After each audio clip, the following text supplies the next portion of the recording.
저희가 대림절을 맞이해서 여러 가지 사람들의 관한 이야기를 했습니다. 특별히 이 누가복음 2장에 나와 있는 세 그룹에 대해서는 저희가 계속해서 말씀을 나누고 있지만 세 그룹은 상징적 의미가 매우 크다고 말씀을 드렸습니다. 첫 번째 그룹은 오늘 말씀인 이 목자들, 두 번째 그룹은 제사장 그룹에 속하는 시므온, 세 번째 그룹은 예언자, 여자 예언자 그룹에 속하는 안나였습니다. 특별히 이 시므온과 안나는 비교하기 아주 좋게 되어 있습니다. 한쪽은 남자, 한쪽은 여자, 한쪽은 제사장, 한쪽은 예언자라는 그 굵직한 틀을 이루고 있습니다. 제가 처음 이야기할 때 이런 말씀을 드렸습니다. 히브리어나 헬라어는 강조점이 맨 앞에 나와 있는 게 제1강조, 맨 뒤에 나와 있는 게 제2강조, 그리고 중간이 제3강조입니다. 그렇게 보면 우리가 설교를 한다고 그러면 누가복음의 순서대로 설교를 할 때 제 첫 번 시간에 이 목자들, 오늘의 말씀을 먼저 말씀을 함께 나눴어야 되고, 두 번째는 이 안나 이야기를, 세 번째는 이 시므온의 얘기를 했었어야 됩니다. 아니면 지금 이 성경의 순서대로 우리가 흔히 이야기하는 서사식 방식으로 읽는다면 목자를 첫 번째, 두 번째 시므온을, 세 번째 안나의 이야기를 했었어야 합니다. 그런데 제가 오늘은 그 순서를 바꿔서 첫 번째 이 시므온 얘기를 했고, 두 번째 안나 이야기를 드렸고, 세 번째 오늘 마지막으로 목자들의 이야기를 하게 됩니다. 어떻게 보면 순서가 뒤바뀌었습니다. 그럴 수밖에 없었던 게, 오늘의 목자들의 이야기를 하려면 중요한 개념이 되었었던 이야기들이 배경이 돼야 되는데, 그것이 공교롭게도 시므온 이야기에 대거 들어가 있어서 제가 어쩔 수 없이 그렇게 했을 뿐입니다. 그런데 다시금 오늘의 이 목자들의 이야기를 하면서 대림절날, 강림절날, 이 예수님을 기다리는 사람들에 대한 이야기를 할 때 이 목자들의 이야기, 목자에 대해서 초점을 다시 한번 맞출 필요가 있습니다. 어떻게 보면 주님께서 이 땅에 태어나셨다, 그렇게 기다리고 있었던 메시아가 태어났다라는 소식을 제일 처음 접하게 된 사람들은 바로 이 목자들이라는 사실을 우리는 기억해야 됩니다. 우리들 이런 흔히 있는 일입니다. 예를 들어서 특히 중고등학생들이 그렇죠. 친한 친구들인데 누가 가장 친하냐 할 때 비밀을 제일 처음 알려준 사람이 가장 친한 사람입니다. 그런데 내가 그 친구의 단짝인 줄 알았더니만 그 소식을 내가 두 번째 듣게 되면 굉장히 섭섭합니다. 잘못하면 싸움 납니다. 안 그런가요? 부부간에도 마찬가지입니다. 부부간에도 모르는 일을 제3자를 통해서 듣게 되면 한쪽은 열받습니다. 이거는 그 관계가 깨질 수도 있습니다. 오늘의 이야기에서 이 목자들은 어떤 위치냐? 짐작이 될 겁니다. 하나님과 매우 가까운 사이라는 겁니다. 어느 정도로 가까우냐면 첫 번째로 가까웠다는 이야기입니다. 여러분은 하나님의 귀한 정말 비밀을 제일 먼저 듣고 싶은 사람들입니까? 다른 사람들보다도 먼저 여러분이 하나님으로부터 직접 얘기를 듣고 싶습니까? 그렇다면 오늘의 목자들의 이야기는 의미가 달라지기 때문입니다.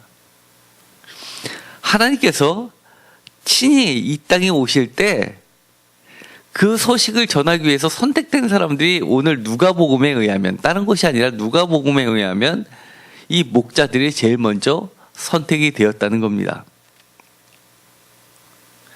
도대체 목자들이 무엇이길래 목자들이 어떤 사람들이길래 제일 처음에 이 소식을 접한 사람들일까요? 힌트는 나와 있습니다. 14절에 보면 천사들이 수많은 천군 그 천사들과 함께 천군이 그 천사들과 함께 천사들도 나오고 천군들도 나옵니다. 천군은 그야말로 군대들이죠. 하늘의 군대들과 천사들이 함께 하나님을 찬송하면서 했던 말에 있습니다. 14절에 보면 하나님이 기뻐하신 사람들 중에 평화로다라는 것을 통해서 이 목자들은 바로 하나님이 기뻐하신 사람들이기 때문입니다. 표준 세번역에서는 이렇게 번역합니다. 주님께서 좋아하시는 사람들에게 평화로다. 한마디로 하나님께서 좋아하시는 사람들을 제일 먼저 초청한 것이 바로 목자들이라는 겁니다. 그런데 이 목자들 그렇게 우리가 생각하는 것처럼 또 성경에서 이야기하는 것처럼 그렇게 하나님이 기뻐하시는 사람들이었을까? 우리가 예수님이 탄생했던 그 시대로 돌아가 보면 그렇지 않습니다. 이 예수님이 누가복음에 의하면 예수님이 탄생할 시점을 주후 6년으로 보고 있습니다. 그런데 마태복음에서는 주전 4년으로 보고 있습니다. 마태복음과 이 누가복음에는 약 10년의 차이가 있습니다. 그것은 마태복음에서는 동방박사 이야기와 함께 헤롯 대왕이 나와 있는데 헤롯 대왕이 주전 4년에 4년까지 살았던 사람이기 때문에 아주 늦게 잡아야 주전 4년입니다. 반면에 누가복음에 의하면 이 인구조사 이야기가 나오는데 인구조사는 주 6년에 기록이 되어 있는 겁니다. 이처럼 주전과 주를 나누는 그 시점의 문헌들 중에서는 목자들에 대한 이야기가 그렇게 나와 있지 않지만 가장 오래된 랍비 문헌에 보면 이 목자들은 우리가 생각하는 것처럼 그렇게 하나님이 기뻐하시는 사람들 축에 끼지 못하고 하나님으로부터 미움을 받는 부정한 사람들로 묘사를 하고 있다는 점이 매우 특이합니다. 예를 들어서 우리가 잘 알고 있다시피 히브리 사람들의 재판에는 반드시 증인이 필요합니다. 두세 사람의 증인이 필요한데 그 법정에서 증인으로 쓸 수 없는 사람들을 열거해 놓은 곳 중에 이 목자들이 들어갑니다. 참 특이하죠? 그러면서 거기에 설명이 되어 있습니다. 왜 목자들이 증인에도 쓸 수 없는 사람이냐라고 하면 그들은 거짓말을 잘하고 도둑질을 잘하고 그리고 정직하지 못한 사람들이라고 그렇기 때문에 그들은 증인에 쓸 수 없다고 기록이 되어 있습니다. 그게 가장 오래된 랍비 문헌에 되어 있습니다. 왜냐하면 이 목자들은 주로 다른 사람의 양을 돌봐주는 돌봐줌으로써 그 대가로서 삭슬 받던 품꾼 개념이었습니다. 가난한 사람들이었죠. 그러다 보니까 이 양이 부족하면 옆에 있는 양을 훔쳐다가 양을 셀 때 자기 양처럼 슬그머니 갖다 놓기 때문에 그런 일이 아주 비일비재했기 때문에 부정직하고 도둑질하는 사람으로 인식이 되어 있었던 겁니다. 왜 그럴까? 그건 단체 생활이 때는 쉽게 이해가 갑니다. 지금도 그런 경우가 도둑질이 죄가 안 되는 거의 일상처럼 벌어지는 곳이 한 군데 있죠. 군대입니다. 군대 가면 단체 생활을 하기 때문에 특히 훈련병 때는 여러 가지 예를 들어서 저녁이 되면 다 잠자기 전에 부대장이 검열을 하는데 뭐 예를 들어서 모포가 몇 장, 그다음에 수건이 몇 장, 비누가 몇 개, 그다음에 슬리퍼가 몇 개 이런 것도 다 검사를 하는데 심지어 이 전투복까지도 개수가 맞지 않을 때가 있습니다. 그러면 다시 시간을 주고 5분 후에 다시 검사한다 그러면 귀신같이 그 숫자가 딱 맞습니다. 왜냐하면 그 5분의 시간 동안에 옆에 가서 훔쳐오든가 별의별 짓을 다 해서 그거를 다 만들어 갖고 옵니다. 그런데 신기한 거는 전 부대가 그렇게 부대장이 돌아가면서 하다 보는데도 불구하고 분명히 모자라야 되는데 검열을 다 마치고 나면 딱 맞는다는 겁니다. 어딘가에 비어있는 잃어버린 모자가 돌아다니기 때문입니다. 그렇기 때문에 사실은 그들이 하는 것은 어쩔 수 없는 경우에 벌어지는 경우가 많지만 소위 말해서 그렇게 일을 할 필요가 없는 사람들은 자신들은 깨끗한 사람인 척 하지만 그들과 별 다를 바가 없는 겁니다. 하나님이 보시기에는 그렇기 때문에 여기에 나와 있는 이 목자들은 랍비든에 비추어 봤을 때는 굉장히 부정직하고 그리고 거짓말을 하기 때문에 하나님의 법정에 설 수 없는 사람으로 취급할진 모르지만 오늘 누가복음에서는 그런 사람이 제일 먼저 채택됐다는 겁니다. 하나님이 기뻐하신 사람들 중에 평화를 선물을 받을 수 있는 좋은 소식을 받는 사람들로 초청되었다는 겁니다. 여러분들은 어떻습니까? 어떤 사람에 속합니까? 목자 측에 속합니까? 아니면 하나님의 법정에 설 수 없는 목자입니까? 굉장히 어려운 질문이지요. 그러나 하나님은 죄인인 우리들에게도 이렇듯 지금도 초청하고 계시다는 것 꼭 기억하시기 바랍니다. 우리에게 이렇게 말씀해 주시고 계시는 겁니다. 하나님이 기뻐하시는 사람이다. 어느 정도로 기뻐하는 사람들이냐 하면 제일 먼저 10절에서 이야기하는 것처럼 큰 기쁨의 좋은 소식을 전해받을 만한 사람이라는 겁니다.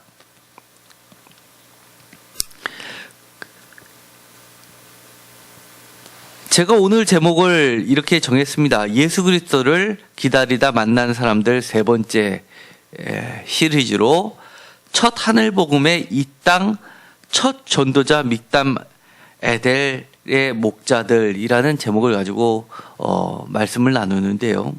여기 보면 첫 하늘 복음이라는 말과 이 땅의 첫 전도자라는 말을 비교하면서 싣고 있습니다. 이 누가복음 2장에 보면 등장인물이 이 목자들 말고 또 한 명이 나옵니다. 10절에 천사가 이르되 무서워하지 말라 보라 내가 온 백성에게 미칠 큰 기쁨의 좋은 소식을 너에게 전하노라 라고 하면서 나오는 이 천사가 뭡니까? 이건 사실 해석하기가 매우 어려운 본문 중에 하나입니다. 천사를 우리가 생각하는 그런 천사로 볼 것인지 하나님의 메신저로 봐야 될 것인지 아니면 하나님의 영으로 해석을 해야 될 건지 아니면 하나님 자신으로 보아야 될 건지 해석이 분분합니다. 왜냐하면 그 뒤에 보면 갑자기 수많은 천군도 나오고 천사들 복수도 나오기 때문입니다. 그런데 중요한 건 이 천사가 누구냐라고 규정을 하기 이전에 분명한 건 이 사람은 이 천사는 그 메시지를 전달하고 있는데 그 메시지의 내용이 큰 기쁨의 좋은 소식이라는 겁니다. 하늘에 있었던 그런 소식을 땅에다 전달을 해주는데 이 내용이 오늘 다윗의 동네에 너희를 위하여 구주가 나셨으니 곧 그리스도 주시니라 라는 내용입니다. 구주가 나셨다, 그리스도시다, 주시다. 아주 중요한 개념 세 가지를 함축적으로 이야기하죠. 구주, 그리스도, 주. 그래서 이것을 전해주는 내용을 봐서는 이 천사는 하나의 전령인 듯합니다. 전령이 무엇입니까? 앞서서 주인공이 나타나기 전에 앞서서 소식을 전하는 자입니다. 사실 이것의 배경을 보면 우리가 쉽게 이해할 수 있습니다. 이런 형식, 오늘의 천사가 우리들에게 들려주는 이 형식은 예수님이 탄생하는 시점에서는 매우 흔히 보아왔던 대표적인 모습입니다. 황제가 전쟁에 나가서 승리를 했습니다. 마을로 들어오기 전에 항상 전령을 먼저 보냅니다. 그러면서 그 전령은 나팔을 불어대면서 굿뉴스다, 복음이다, 좋은 소식이다 라고 하면서 우리가 승리를 했다라는 이야기를 전하는 형식을 취하고 있습니다. 또한 이럴 때 전령들을 보냅니다. 왕이 자신의 아들이 후계자가 될 왕이 태어났을 때, 새로운 왕이 태어났을 때 했던 말이 딱 이겁니다. 로마 시대 때 예를 들어서 아우구스투스가 태어났다. 그러면 이렇게 이야기합니다. 오늘 구주 세이비어가 태어났다 라고 하면서 나팔을 불면서 동네방네 지나가게 됩니다. 그리고 얼마 안 있어서 왕의 행차가 있게 됩니다. 그리고 아기의 모습도 볼 수 있게 됩니다. 이런 형식이 바로 대표적으로 오늘 있었던 11절에 있는 모습입니다. 구주가 나섰으니 곧 그리스도 주시다라는 이 표현은 그 당시에 왕이 그 성을, 그 마을을 지나가기 전에 먼저 전령이 말을 타고 가면서 나팔을 불어대면서 전했던 그 형식을 그대로 취하고 있습니다. 그렇다는 이야기는 이 목자들이 받는 느낌은 황제, 왕이나 할 수 있는 이야기를 전해 들었다는 이야기입니다. 다시 말하면 이 아기 예수는 로마 황제의 반대편에 서 있는 세상의 임금과 하늘의 임금을 대조시키는 그 지점에 서 있는 하늘 왕자라는 이야기입니다. 구주, 그리스도, 주, 이것은 다 왕을 지칭하는 말들입니다.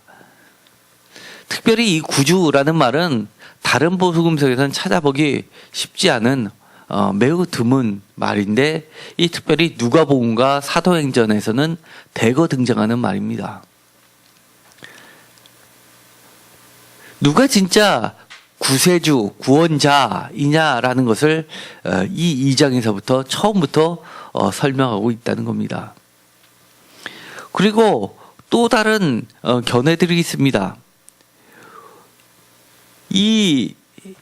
왜 하필 목자들이었냐라고 했을 때, 전에 제가 성탄절 설교에 한 적이 있습니다. 구유에 누워 있는 아기에 대한 표적, 이것은 무엇을 배경으로 하고 있었냐라고 했을 때 바로 이사야서에 있는 말씀을 배경으로 하고 있었습니다. 이사야서에 보면 이 구유 속에 들어가 있는 아기의 모습은 다름 아닌 하나님의 표적이었습니다. 화면을 보시면 이사야서 1장 3절에 보면 이렇게 되어 있습니다. 소도 제 임자를 알고 나귀도 주인이 저를 어떻게 먹여 키우는지 알건만은 이스라엘은 알지 못하고 나의 백성은 깨닫지 못하는구나 라고 이야기하는 장면이 나오는데, 이 구유라는 것은 원래는 말과 소들이 먹는 밥그릇이었습니다.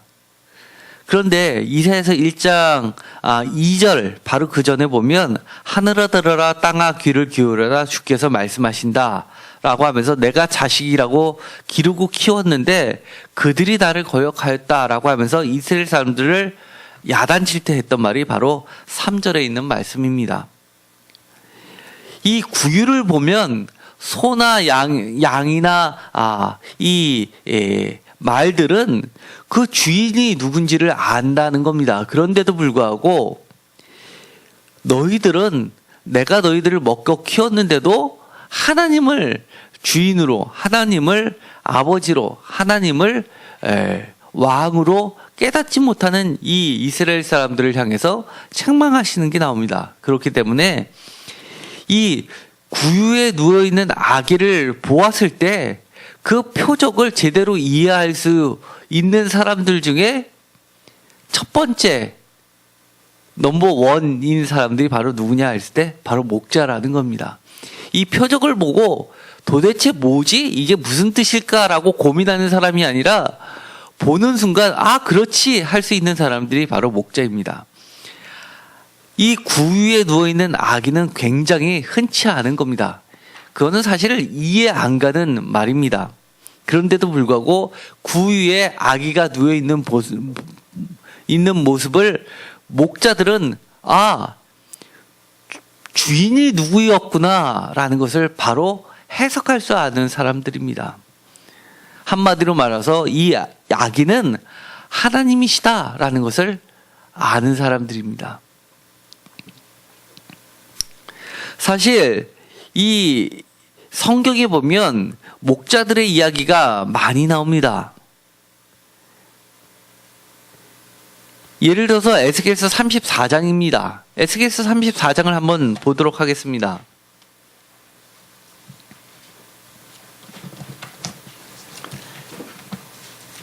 에스겔서 34장 7절에 보면 이렇게 나옵니다. 그러므로 목자들아 여호와의 말씀을 들을지어다. 목자들에게 하나님께서 하시는 말씀입니다. 마치 천군 천사들이 이 목자들을 바라보면서 찬양을 불렀던 것처럼 이 목자들에 대해서 이야기가 나옵니다. 주 여호와의 말씀에 내가 나의 삶을 두고 맹세하노라. 내 양떼가 노략거리가 되고 모든 들짐승들의 밥이 된 것은 목자가 없기 때문이라. 내 목자들아 내 양을 찾지 아니하고 자기만 먹이고 내 양떼를 먹이지 아니하는도다 라고 책망을 하십니다. 그러면서 10절에 보면 내가 목자들을 대적하여 내 양떼를 그들의 손에서 찾으리니 왜냐하면 목자들이 양을 먹이지 못할 뿐만 아니라 그들이 다시는 자기도 먹이지 못할지라 라고 하면서 이 뒤에 보면 11절에 내가 내 양을 찾되 12절 목자가 양 가운데 있는 날에 양이 흩어졌으며 그때를 찾는 것 같이 내가 내 양을 모아서 흐리고 캄캄한 날에 그 흩어진 모든 곳에서 그것들을 건져낼지라. 이것을 보면 이 목자들은 이 누가복음 2장에 나와 있는 목자들하고는 사뭇 다르다는 걸 느낄 수 있습니다. 목자들이라고 이야기한 것들은 에스겔서 34장에서는 이스라엘의 왕 또는 지도자들 아니면 종교의 랍비들 아니면 제사장들을 이야기하는 것을 알 수 있습니다. 하나님의 양들을 그 목자들에게 맡겼는데 양을 치지 않고 양을 오히려 잡아먹는 자들이 되었기 때문에 내 백성들을 그들로부터 건져내겠다라고 이야기를 하시는 겁니다. 그러면서 15절에 다 같이 읽겠습니다. 내가 친히 내 양의 목자가 되어 그것들을 누워있게 할지라 주 여호와의 말씀이니라 라고 이야기합니다.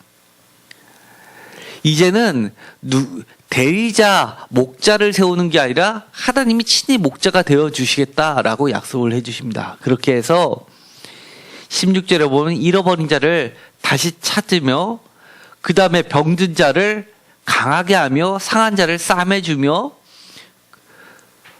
병든 자를 강하게 하며 살찐 자와 강한 자는 내가 없애주고 정의대로 그것들을 먹이리라 라고 말씀을 해주시는 장면이 나옵니다.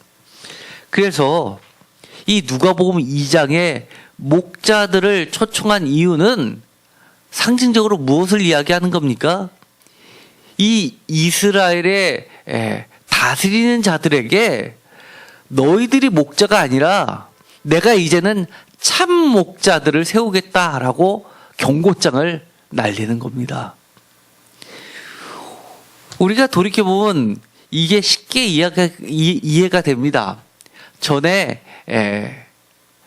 이명박 전 대통령이 당선됐을 때 1등 공신을 했던 사람이 있습니다. 욕쟁이 할머니의 국밥 한 그릇. 그러면서 사람들은 그것을 보고 통쾌했죠. 경제부 장관을 보면서 네가 무슨 경제를 알아? 정말 떡볶이 팔고 국한 그릇 파는 우리들이 진짜 경제를 알지라고 했던 우스갯스러운 소리들이 많이 했습니다. 그러면서 많이들 이야기합니다. 시장에서 장사하는 사람들이 내가 경제부 장관이 된다면 이렇게 경제가 어렵진 않을 거라고. 목자들, 이스라엘 사람들에게 있어서 목자 하면 제일 먼저 생각나는 게 뭡니까? 그들의 머릿속에 떠있는 이 목자는 대표적으로 다윗 왕입니다. 사무엘상 16장 4절에 보면 다윗 왕의 원래 고향을 베들레헴이라고 이야기를 하고 있습니다. 그리고 왕이 될 때의 모습도 그가 이 사무엘이 이새의 집에 갔을 때 있었던 것이 아니라 양을 지킬 때 내 양을 지키고 있었던 다윗을 하나님이 선택하시는 모습을 보게 됩니다. 뿐만 아닙니다. 다윗 왕 못지않게 이스라엘 사람들에게 가장 큰 어른이 누굽니까? 모세입니다. 모세도 하나님이 모세를 처음 만나 주실 때의 모습은 그의 장인 미디안 제사장 이드로의 양떼를 칠 때였습니다. 그렇기 때문에 이 목자들은 지도자로부터 부정한 사람들이라, 하나님의 법정에 서지도 못하는 사람들이라 라고 사회 변두리로 쫓겨났을 때, 가난에 떨었을 때, 비천한 취급을 당했을 때 그들끼리 했던 이야기들이 있었을 겁니다. 하나님의 말씀을 선지서들을 통해서 이야기를 들어보면 특별히 미가서에 이렇게 되어 있습니다. 미가서 4장 1절에 끝날에 이르러는 여호와의 전의 산이 산들의 꼭대기에 굳게 서며 작은 산들 위에 뛰어나고 민족들이 그리로 몰려갈 것이라. 4장 8절 너 양떼의 망대요 딸 시온의 산이요 이전 권능 곧 딸 예루살렘의 나라가 내게로 돌아오리라 라고 하는 그 예언을 보아서 그들이 생각하기에 하나님이 야훼의 날에 새롭게 세우실 그 왕은 베들레헴 출신의 목자가 새로운 왕이 될 것이라는 그런 기대를 갖고 있었을 겁니다. 그런 기대치가 편만했다는 것을 어디를 통해 알게 되냐면 마태복음에서도 헤롯 대왕이 나중에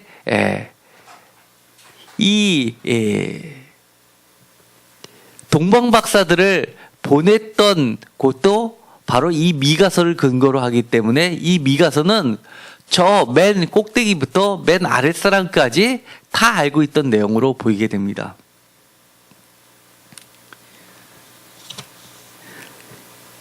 그렇기 때문에 이 목자들은 늘 그렇게 이야기했을 겁니다. 여기서 나와 있는 이 목자들은 그 지역의 목자들이 밤에 밖에서 자기 양떼를 지키더니라는 것을 보아서는 밤에도 쉬지 못하고 양떼를 돌봐야 됐던 목자들입니다. 그리고 지역은 베들레헴이라는 것을 보아서는 아마 성전에 속해 있었던 양들을 돌보는 그런 특별한 위치에 있었던 목자들입니다. 그들은 그러다 보니까 쉽게 말해서 안식일도 지키지 못했던 자들입니다. 더더욱이 한마디로 말해서 부정한 사람들의 취급을 받을 수밖에 없었던 사람들이었습니다. 그런데 그들은 늘 그렇게 이야기했죠. 진짜 목자가 누구냐? 저 왕이라고 하는 사람들, 저 제사장이라고 하는 사람들이 진짜 목자의 의미를 아느냐? 자기들끼리 이야기했을 겁니다. 우리들은 최소 보통명사로도 보여지기도 하고 또 고유명사로도 보여집니다.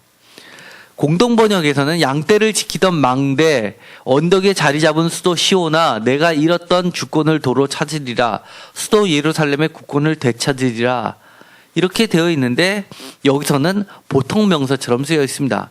수도 시온을 이야기할 때 그 옆에서 양대를 지키던 망대, 어떤 누 같은 것을 이야기하는 것을 볼 수 있습니다. 현대인의 성경은 철저하게 보통 명사로서 이야기를 합니다. 이스라엘 백성의 망대와 같은 예루살렘아, 내가 이전처럼 회복되어 다시 이스라엘의 수도가 될 것이다. 이처럼 두 가지 뜻으로 다 해석이 되는데 개역 개정은 분명하게 이것을 지명으로서 고유명사처럼 이야기합니다. 이 양떼의 망대 믹담 에델은 이 예루살렘 시온을 산을 다른 말로 바꿔서 표현한 것으로 들려지게 됩니다. 그래서 이 양떼를 지키던 목자들은 미가서 4장 8절의 근거에서 보면 이 미가서 예언서가 성취되는 것을 최초로 목격한 사람들이 되는 겁니다. 그런데 전승에 보면 이 믹담 에델이라는 지역이 이곳 말고도 무려 1000km나 떨어져 있는 다른 곳을 지칭하기도 합니다. 그래서 이 전승에 보면 이때 처음 목격했던 이 목자들이 먼 곳까지 그리스도의 복음을 전파한 전도자로서 내려오고 있기도 합니다. 그러나 그것은 성경에 없는 것이기 때문에 기독교 전통에선 사실은 받아들여지고 있지는 않습니다. 어쨌든 간에 오늘 누가복음 2장에서 이야기하는 것은 이처럼 목자들을 통해서 하늘 첫 복음을 전달해 주셨고, 그 이유는 왜 그들이 하나님으로부터 기뻐하시는 사람들이라고 초청받았냐라는 것입니다.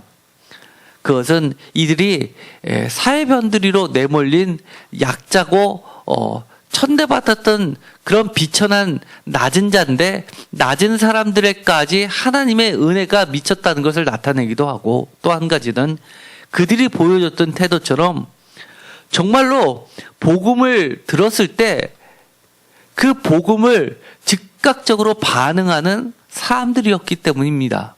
또 한 가지는 그리고 나서 복음을 접한 이후에 그들의 삶이 완전히 바뀌어서 보고 들은 것을 가감하지 않고 그대로 전달하는 사람들로서 이들을 선택했다는 겁니다. 그것이 바로 첫 번째 증거자들입니다. 오늘 여러분의 모습들은 어떤 부류에 속합니까? 여러분 자신들이 가장 낮은 자라고 생각되어집니까? 아니면 내가 높은 곳을 향해 쫓아가는 사람들입니까? 만약에 내 자신이 이미 높아질 대로 높아져 있다면 하나님의 복음은 아직 여러분들에게 접해지지도 않고 하나님의 은혜가 미치지도 못한 자일 수 있습니다. 그러나 여러분이 이 목자들처럼 정말 낮고 낮은 자라고 스스로 생각되어진다면 그 순간 여러분에게 하나님의 은혜가 내리기 시작하는 겁니다.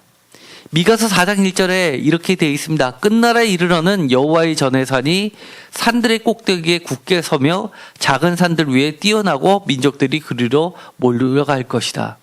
이 끝날에라는 이 말을 새 번역에선 그날이 오면이라고 번역을 합니다. 그리고 공동 번역에선 뒷날, 훗날로 번역하고 있습니다. 막연히 어떤 뒷날을 이야기합니다. 현대인의 성경에서는 마지막 때라고 번역하면서 어떤 종말을 이야기합니다. 세 번역은 그날이라고 해서 어떤 특정한 지점을 이야기합니다. 어떤 끝날이 아니라 하나님이 특정히 선택하신 날을 의미합니다. 그렇기 때문에 여기서 이 은혜를 받은 날이 누가복음에서는 2000년 전이라고 이야기를 하지만 또 한편에서는 이렇게 이야기하는 겁니다. 여러분들이 이 목자들과 같은 마음일 때 바로 그날이 바로 오늘이라고 이야기합니다. 천사들이 오늘이라고 이야기했기 때문입니다. 이처럼 여러분이 목자들처럼 복음을 들었을 때 여러분들이 보고 듣고 깨달은 말을 그저 나 혼자만 예수님을 잘 믿고 잘 사는 것에 그친다면 여러분들도 목자일 수는 있지만 하나님의 책망을 받는 목자일 수 있습니다. 그런데 여기에서 하나님이 기뻐하시는 참 목자라면 여러분들도 이 목자들처럼 여러분들이 보고 듣고 그리고 경험한 하나님의 은혜, 예수 그리스도의 그 사랑을 전달하는 자들이 분명히 되어야 합니다. 그렇지 않다면 여러분들은 아직 하나님의 첫 복음을 첫 번째로 들은 자들이 아니기 때문입니다. 여기 보면 첫 번째로 들은 이 목자들의 말을 들은 또 다른 사람들의 반응이 나오게 됩니다. 18절에 듣는 자가 다 목자들이 그들에게 말한 것들을 놀랍게 여기되라고 이야기합니다. 이 놀랍게 여기되라는 표현은 다른 곳에서는 부정적으로 쓰이기도 합니다. 다 믿지 못하고 이상하다라는 반응을 보일 때 놀랍게 여기다라는 표현을 쓰기도 하기 때문입니다. 그렇다면 여러분들은 아직 첫 번째 복음의 전도자가 되지 못했다면 여전히 놀랍게 여기는 것으로 그치는 사람일 수 있습니다. 또 마리아의 반응도 나오게 됩니다. 마리아의 반응은 마음에 새기어 생각하니라로 되어 있습니다. 이것은 참된 배움의 자세를 드러내는 말이기도 합니다. 마음속에 놓고 곰곰이 생각하는 신중한 신자의 반응을 나타내는 말이라고 많이들 학자들이 이야기합니다. 그럼에도 불구하고 이 복음서에서는 이 어머니 마리아가 그렇게 예수님이 살아계실 때 참된 제자의 모습으로 그려내고 있지 못합니다. 심지어 마가복음 최초의 복음서에 보면 마가복음에는 끝까지 마리아의 모습은 나오지 않습니다. 심지어 예수님이 십자가에 달려 돌아가실 때도 그 밑에는 마리아는 없었습니다. 어머니 마리아는 없었습니다. 그런데 요한복음에는 그 어머니 마리아도 보이게 됩니다. 그 중간에는 어땠습니까? 오히려 어머니가 예수님을 찾아와서는 바깥으로 끌어내려고 하니까 예수님이 심지어 이렇게 얘기합니다. 누가 내 형제요, 내 어머니냐? 여기 이 안에 있는 내 말을 듣고 따르는 사람들이 내 형제요, 내 어머니다라고 이야기하면서 혈육의 어머니와 담을 쌓는 모습을 보이게 됩니다. 그런데 요한복음에서는 십자가에 달려 돌아가시기 전에 요한에게 사랑하는 제자에게 이렇게 이야기합니다. 보라 내 어머니다라고 이야기하면서 예수님께서 돌아가시면서 남게 된 교회의 일원으로 받아들이라는 명령을 하는 것을 보아서 예수님께서 돌아가신 이후에 마리아는 예수님을 그리스도로 고백하고 참여하는 모습을 보이게 됩니다. 그래서 사도행전에 보면 마가의 다락방에 성령을 받기 전에 함께 기도했던 무리 중에 이 어머니가 끼게 되는 겁니다. 사실 교회사에 보면 어머니 마리아의 활동, 신자로서의 성도로서의 활동은 예수님이 돌아가신 이후에나 드러나게 됩니다. 그런 걸로 보아서는 아직까지는 참된 제자의 모습은 마리아에게서 찾아볼 수가 없고 여전히 목자를 통해서 보여주고 있습니다. 오늘 이 예수님을 기다리다 만난 사람들 세 번째 시리즈에서 이 기다리다라는 이 표현은 사실은 우리가 생각하는 것처럼 웨이트의 의미가 아닙니다. 원어로는 학수고대할 때 쓰는 단어를 쓰고 있습니다. 목 빠지게 기다리는, 영어로 이야기하면 look forward to라는 단어가 웨이트하고 완전히 틀린 것을 보게 됩니다. 이 기다린다라는 표현은 look forward to에 해당하는 뜻을 사용하고 있다는 겁니다. 이처럼 목자들은 정말 자신들의 지친 삶을 통해서 정말 자기네들이 양떼를 돌보는 심정으로 그렇게 돌보는 참된 목자가 나타나기를 기다렸는데 그 기도가 하나님께 응답이 되어졌고 하나님이 기뻐하시는 사람들 중에 평하다라고 하면서 그들을 불러주셨다는 것이 오늘 누가복음에서 전하는 중심 내용입니다. 우리들을 주님께서 불러주셨습니다. 우리가 얼마나 주님을 기다립니까? 단순히 버스 정류장에서 기다리는 것처럼 기다립니까? 아니면 이 목자들처럼 look forward to, 학수고대하면서 주님이 오시기를 기다렸습니까? 주님을 만났습니까? 주님을 만났다면 이 목자들처럼 정말 보고 듣고 느낀 것을 다른 사람들에게 전하는 자입니까? 저는 그렇게 되기를 원합니다. 왜냐하면 하나님께서는 그들을 제일 먼저 불러주셨고 이렇게 쓰고 계시기 때문입니다. 기뻐하시는 자다. 내가 기뻐하는 자다. 오늘 이 시간 여기에 참여하신 모든 분들이 하늘에서도 인정하는, 하나님도 인정하시는, 하나님이 진짜 기뻐하는 사람들이 모두 되기를 간절히 소망합니다. 기도하겠습니다. 하나님 감사합니다. 오늘도 저희들에게 주님의 마음을 들려주셨습니다. 우리들이 그동안 하나님의 은혜를 그렇게 많이 경험했음에도 불구하고 나 하나 구원받는데, 나 하나 복받는데 너무 열심을 낸 거 아닌가라고 죄송할 뿐입니다.